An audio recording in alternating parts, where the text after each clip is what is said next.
नमस्कार दोस्तों, आज बात करूंगा पेटीएम पोस्टपेड के बारे में।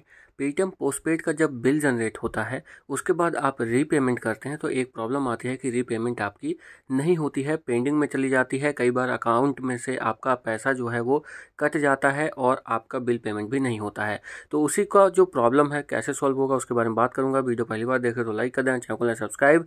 आपका जब बिल आउटस्टैंडिंग होता है और जनरेट होने से पहले, तो इसलिए ये मैं वीडियो भी बना रहा हूँ। पहले 1 अप्रैल 2023 को बिल मेरा जनरेट होगा जो मैंने यूज़ किया है 437 रुपये, लेकिन उससे पहले मैं पेमेंट करने जा रहा हूँ। वो ऐसा इसलिए है क्योंकि आपको पता ही होगा कि जब आप बिल जनरेट होने से पहले पेमेंट करते हैं तो कोई भी दिक्कत नहीं आती है आपको रीपेमेंट करने में।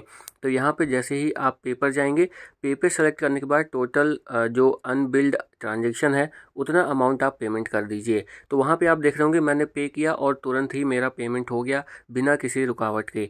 लेकिन यही प्रॉब्लम आती है जब आप बिल जनरेट होने के बाद स्पेशली 1 तारीख को और 2 तारीख को पेमेंट करते हैं, तो क्योंकि ज़्यादातर लोगों का बिल जनरेट होता है और उस दिन उसमें जो पेटीएम पोस्टपेड है होम पेज पे जाके जब आप पेमेंट करने जाते हैं तो एरर चलता है और वहाँ पर आप का जो अमाउंट है वो पेंडिंग चला जाता है और कुछ टाइम बाद क्लियर होता है। तो आपको सजेशन देना चाहूँगा और उसका जो सॉल्यूशन है वो यही है कि आप यहाँ पर बिल जनरेट होने से पहले ही आप अपनी रीपेमेंट कर दें, ताकि आपका जो पेमेंट है वो सक्सेसफुली हो जाए और आपका कोई प्रॉब्लम ना आए, ना ही पेंडिंग में जाए और ना ही आपका पैसा फंसे।